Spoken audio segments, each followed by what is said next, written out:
রাত তখন বেশ গভীর। গ্রামের রাস্তায় বাতাসের শীতের কুয়াশা ছড়িয়ে আছে।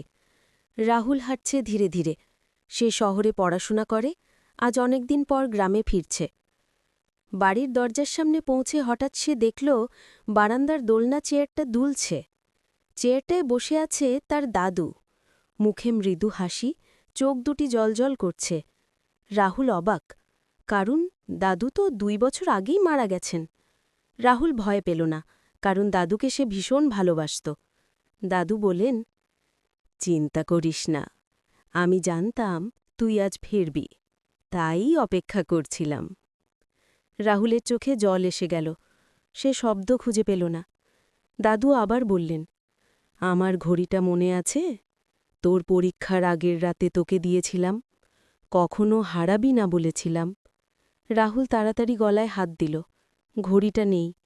সে শহরে থাকা অবস্থায় কোথায় যেন হারিয়ে ফেলেছিল। দাদু দীর্ঘশ্বাস ফেললেন।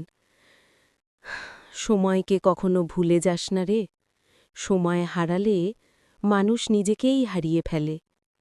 ধীরে ধীরে দাদুর রূপটা কুয়াশার মতো মিলিয়ে গেল। রাহুল দৌড়ে ঘরে ঢুকে মায়ের কাছে সব বলল। মা একটু চুপ থেকে বললেন, আজ তোমার দাদুর মৃত্যুবার্ষিকী, জানতাম তুমি আসবে, তাই তার ঘড়িটা আমি তোমার ঘরে রেখে দিয়েছি। রাহুল নিজের ঘরে ছুটে গেল। বিছানার ওপর রাখা দাদুর পুরনো ঘড়িটা দেখল। ঘড়ি চলছে, টিক টিক টিক।